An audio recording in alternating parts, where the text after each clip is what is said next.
2 Chronicles 1. Solomon, son of David, strengthened his hold on his kingdom, and the Lord his God was with him, and highly exalted him. Then Solomon spoke to all Israel, to the commanders of thousands and of hundreds, to the judges, and to every leader in all Israel, the family heads. Solomon and the whole assembly with him went to the high place that was in Gibeon, because God's tent of meeting, which the Lord's servant Moses had made in the wilderness, was there. Now David had brought the ark of God from Kiriath Jearim to the place he had set up for it, because he had pitched a tent for it in Jerusalem, but he put the bronze altar which Basil son of Uri son of Hor made in front of the Lord's temple. Solomon and the assembly inquired of them there. Solomon offered sacrifices there in the Lord's presence on the bronze altar at the tent of meeting. He offered 1,000 burnt offerings on them. That night God appeared to Solomon and asked him, "Ask, what should I give you?" And Solomon said to God, "You have shown me great and faithful love to my father David, and you have made me king in his place. Lord God, let your promise to my father David now come true, for you have made me king over a people as numerous as the dust on earth. Now grant me wisdom and knowledge, so that I may lead these people, for who can judge this great people of yours?" God said to Solomon, "Since this was in your heart, and you have not requested riches, wealth, or glory for the life of those who hate you, and you have not even requested long life, but you have requested for yourself wisdom and knowledge, that you may judge my people over whom I made you king. Wisdom and knowledge are given to you.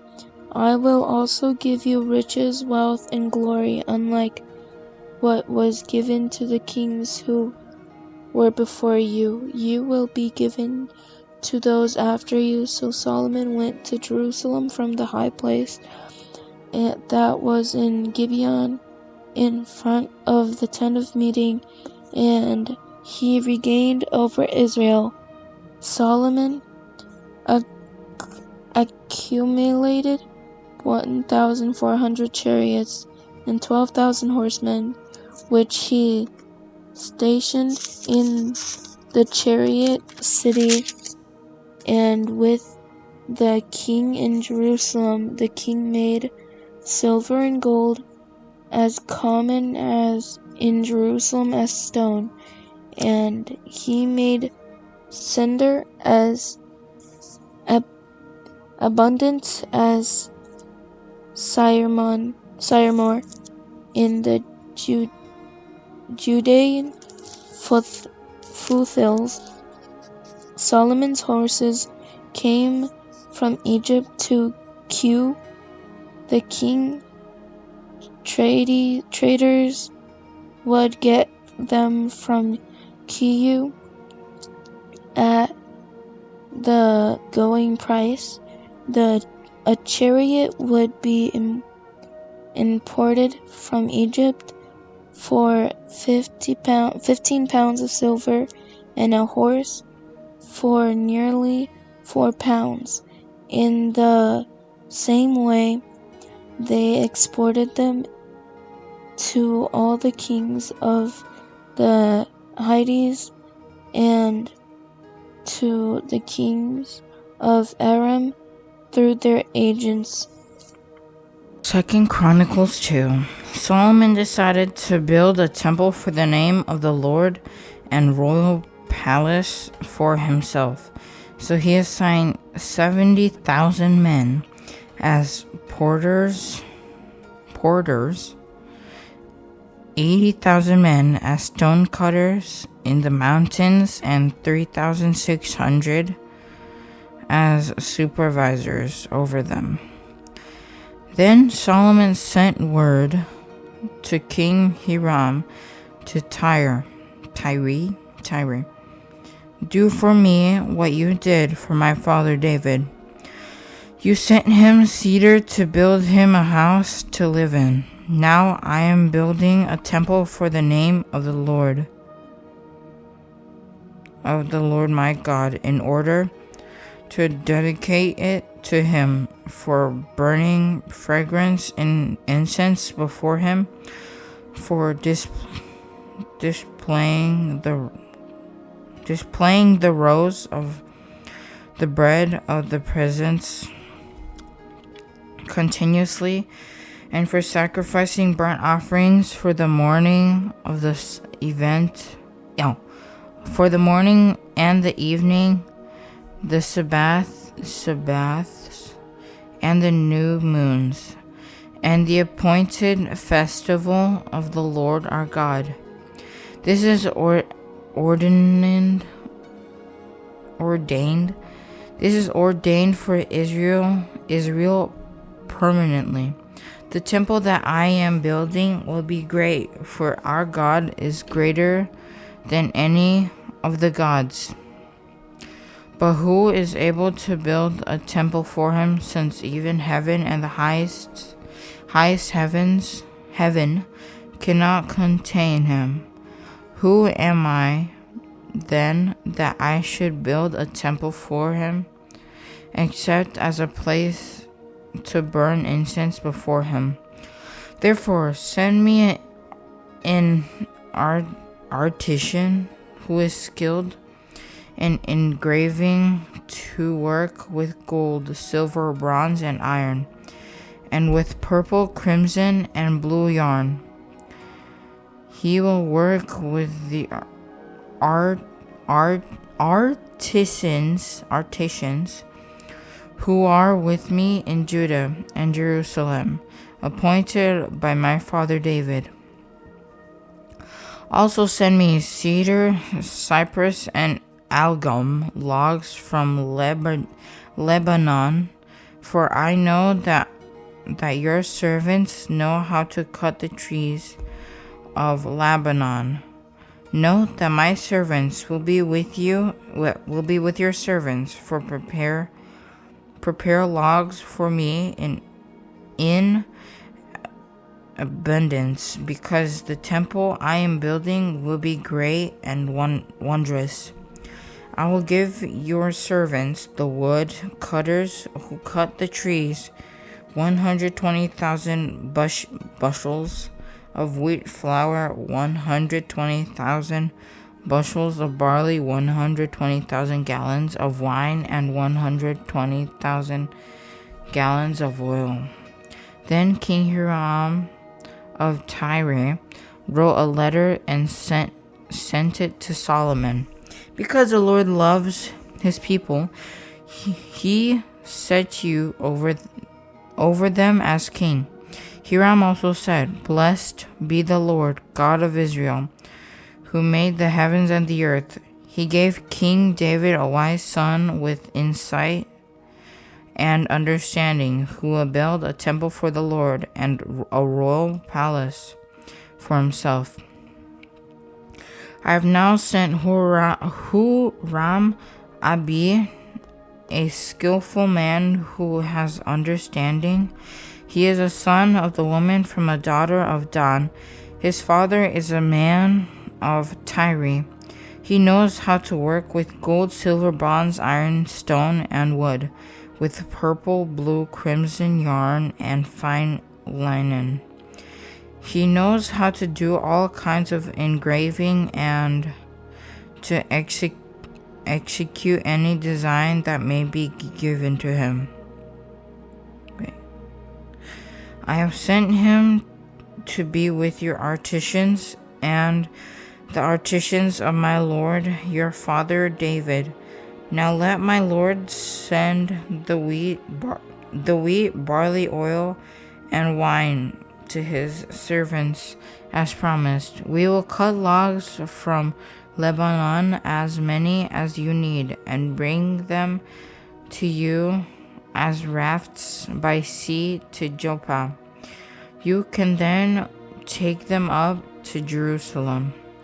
Solomon took a